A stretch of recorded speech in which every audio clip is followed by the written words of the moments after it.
welcome to another tremendous installment from very high above all the puerile and insipid forms of Wyoming mainstream media. This is Cowboy State Politics. I, of course, am your illustrious host, David Iverson, firmly ensconced behind the silver Cowboy State Politics microphone and broadcasting to you from the base of the Bighorns at the Cowboy State Politics studio in Sheridan, Wyoming. Good morning, my friends, and welcome to the program. Happy Wednesday. This morning, I visited with U.S. Representative Harriet Hageman for our monthly interview. Before I play this one for you, let me just explain my philosophy behind doing interviews. It really irritates me when you're watching TV and the host continually talks over the person being interviewed. I mean, the whole point of an interview is to get a handle on what your interviewee thinks. The host of the program, well, they can talk as much as they want. The guest, you only have them in the studio, or in the case of today's interview, on the phone every so often. If the goal of your interview is to find out what somebody thinks about a topic, it stands to reason that you probably ought to let them talk. That is, of course, unless you plan on debating whoever it is that you're talking with. If that's the case, well, it's a different game plan altogether. There's a couple of other things that play into this also. I think that you're the most intelligent audience that any program in Wyoming has. And you listen to me often enough that you don't need me to explain every detail of what somebody is saying. My job, as I see it, is to bring people to the table, ask them some questions, and let you make up your own mind. The last thing that plays into this is if you let people talk long enough, they'll tell you exactly who they are. Two perfect examples of this are the two interviews that I did with Gail Simmons. Both of those are absolute gold mines. If you want to know who Gail Simmons is, listen to those two interviews and you won't have any questions afterwards. So anyway, as we move forward into this election season and all summer long, I'm going to have a lot of interviews with candidates, and generally speaking, that's my philosophy on how to handle them.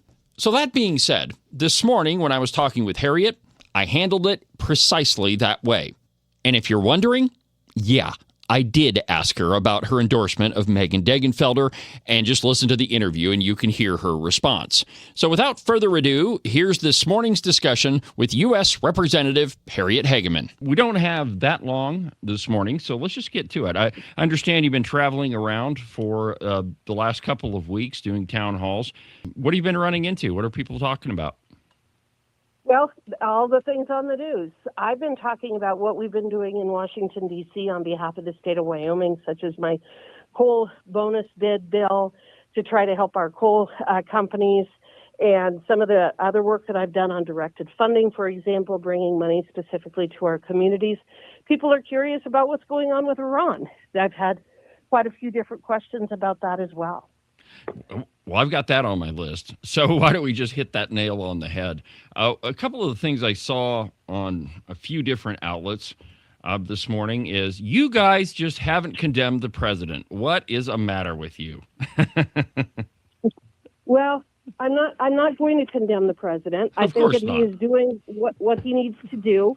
It's interesting to me. Every president for the last 47 years has basically admitted and talked about the fact that Iran cannot get a nuclear weapon, that we have to stop this, that they are an evil regime, the largest state sponsor of terrorism in the world, responsible for thousands of American deaths. We all remember things like the bombing of our barracks in Beirut, what they've been doing to Israel. I mean, we go on and on and on. We've now had decades of presidents who've said exactly the same thing and done nothing to actually constrain them or contain them. And then we finally have someone who comes in and says, we're not going to allow this any longer. We are tired of paying a terror tax. We are tired of the fact that they have controlled the Strait of Hormuz and limited everyone in the world from being able to access the resources that they are purchasing and entitled to. And I'm going to take care of it. And that's what he's done. And now people are screaming like a bunch of wounded banshees. It's almost, well, it's not almost, it is apologetics for Iran. It's, it never ceases to amaze me. It doesn't matter how bad Iran acts, how many people they kill, there are still people in, a lot of them in the Democrat Party that they'll just apologize and say that we're the bad guy out of it. And for the life of me, I can't figure out what's going on in their head. Nonstop. And sometime we'll have to have a longer discussion about what actually went on in 1979, what I remember, how that has affected me in the intervening 47 years in my view of Iran. But you're exactly right. But I would say it's worse than being just an apologist. They are taking the side of evil. They know they are taking the side of evil. They scream and jump up and down and have their little No Kings parade across the country last week and complain about President Trump. Yet they're out there complaining and criticizing him and burning him in effigy and all of those things. And nothing happens to them. They go back to their job on Monday. In Iran, they mowed down 30,000 people in 1 week. And everybody's like, nope, those are the good guys. That's the side I'm going to take. I'm not taking that side. I am not taking that side. Iran is the leadership in Iran. They are an evil empire. They have enslaved their own people for decades. It is time that something was done to prevent them from getting nuclear weapons and from them continuing to harass everyone throughout the Middle East. Well, now we've got a ceasefire, or so says the president. But even last night, I mean, they announced the ceasefire yesterday, and then last night I see that they're still firing rockets into Tel Aviv. So I guess, what do you make of the ceasefire? Do you think it'll hold? And just talk to me about it. Well, I don't know. I hope that it does. I think that the posturing of the president, that was the other thing. People were screaming about the language that he was using, not recognizing that he's in the middle of very high stakes negotiations about how this is going to play out. And people pretend that he's supposed to be nice and say, well, maybe we could play some patty cake and whoever wins, then they get to decide what's going to happen here. I mean, this is insane that we have got people second guessing his effort to try to end the war, to try to stop what's going on in Iran and find a way out of this mess. Iran is responsible. The leadership, the Ayatollahs, their guard, they are responsible for the situation that they are in. The leadership, not the Iranian people. They have tortured their own people for decades and decades. And it is time for it to end. I hope that the ceasefire will last, but it's up to the Iranian leadership whether it will. I'm always amazed, and this is kind of an old soldier's perspective, about the stupidity of the questions asked during any kind of a combat operation. When are you going to go? How many people are you taking? Etc. Yeah. And they just seem totally clueless, and I'm always appalled by that. And I don't know if you know this, but just before, I think it was probably 75, 76, my family was planning to go to Iran. My stepdad was going to work there. And what went on there when things got turned over is something that I would love to participate in a conversation with at some time. So just those comments.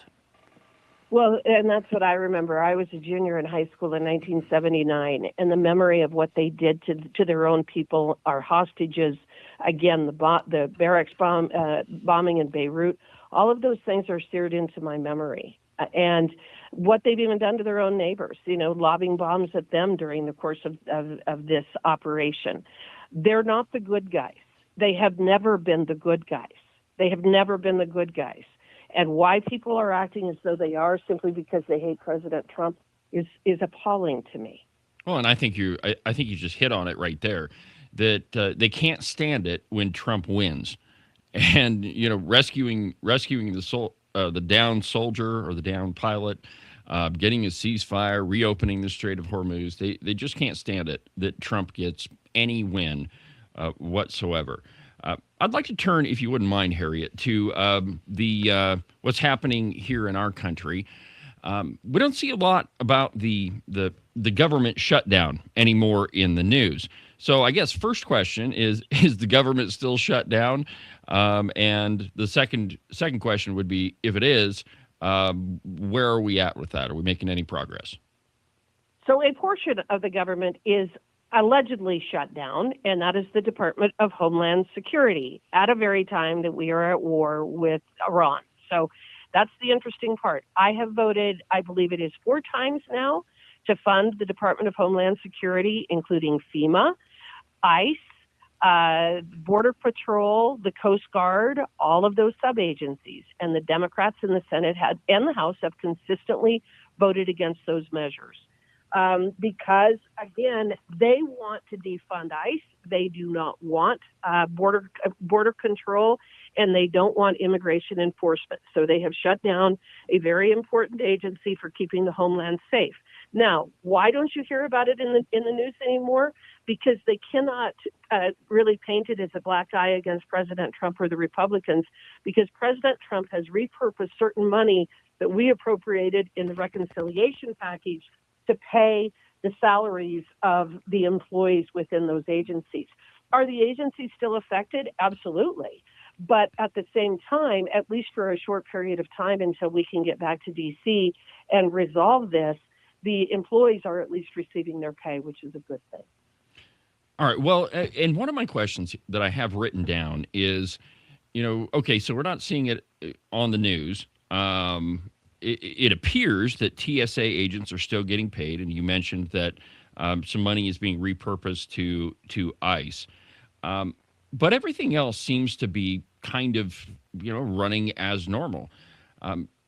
Would you say that this is evidence that perhaps our government is a little bit too big, or is it just a matter of we still have to do these things? It's just the news isn't reporting on it. We'll get Harriet's answer in just a second. But first, a perfect example of pure, unadulterated capitalism.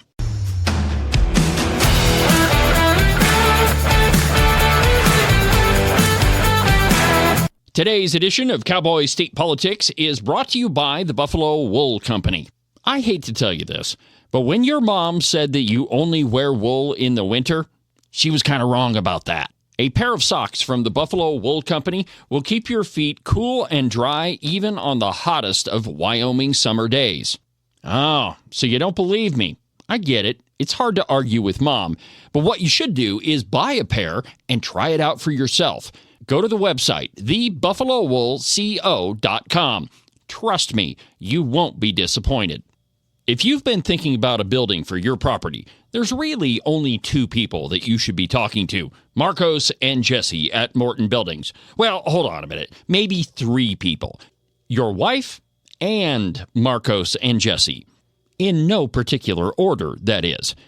It doesn't matter whether you're considering a garage or a barn or maybe something bigger. All you need to do is call Marcos and Jesse at 307-674-2532. You should already know your wife's number. Tell them what you've got in mind, and they'll handle all the details. Again, their phone number is 307-674-2532, or you can check them out at their website, mortonbuildings.com.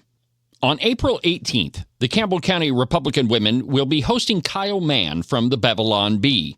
He's a really, really funny guy. Like he says, politics is funny, and we should laugh at politicians. So if you want an evening of a lot of laughs and a lot of fun, go to CampbellCountyRepublicanWomen.com. The following ad was paid for by Brent Bean for governor. Brent Bean is traveling the state, holding town halls in just about every place you can think of. Today, April 8th, he's in Wheatland, the 9th and 10th in Torrington, and April 11th, he'll have a town hall, at least a couple of them, in Douglas. For more information, go to the Facebook page Brent Bean for Governor. Brent Bean, make Wyoming number one. And now, back to my interview with Representative Harriet Hageman.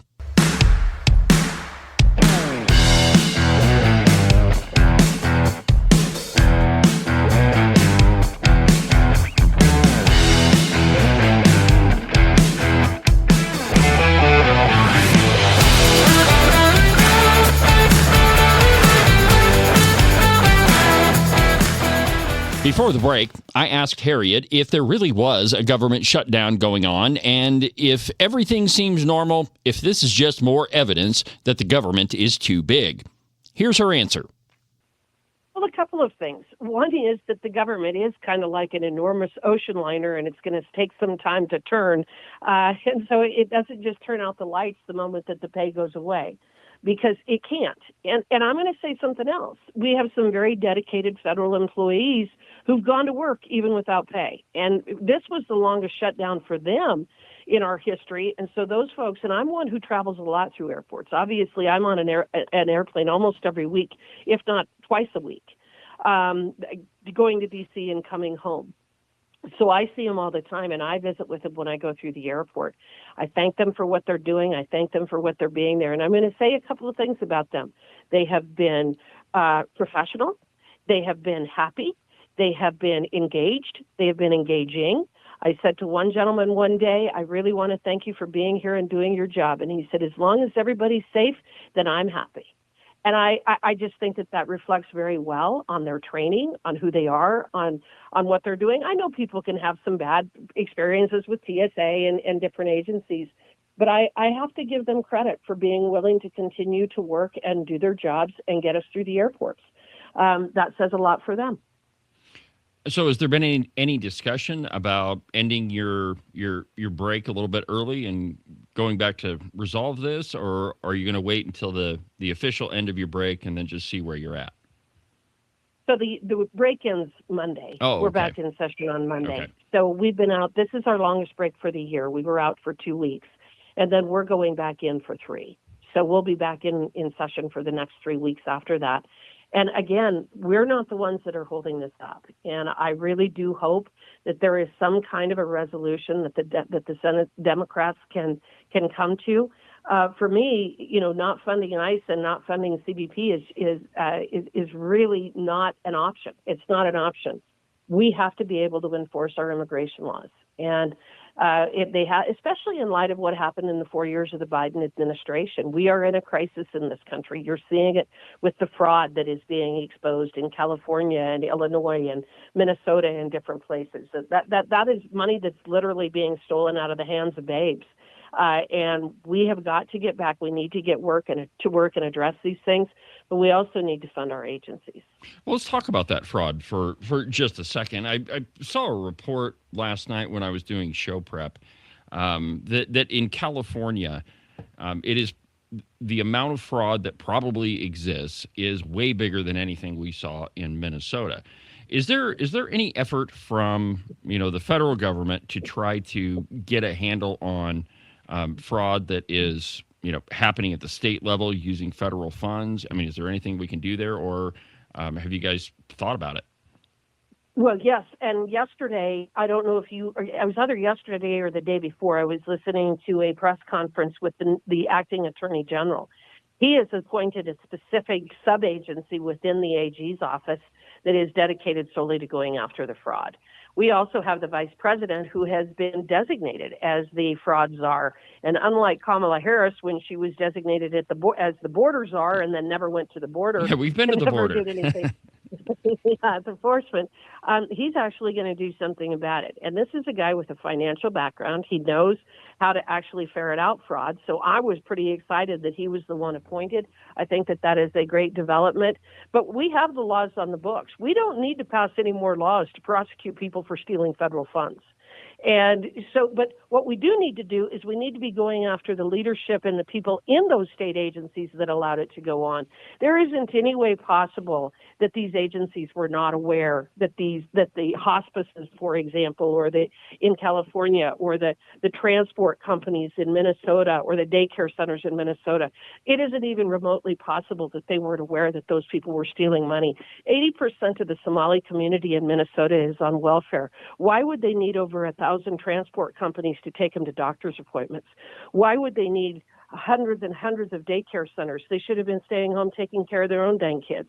I mean, all of those things are just the very basic questions that you would ask if you were in those agencies and you had any interest at all in protecting the public coffers. I mean, it really is like the state level version of a no-show job. I mean, how many movies have been made about how the mafia acts and how they conduct their business? Well, I mean, in some states, it's not all that different. I mean, Minnesota. No, that's exactly right. I mean, it's truly shocking.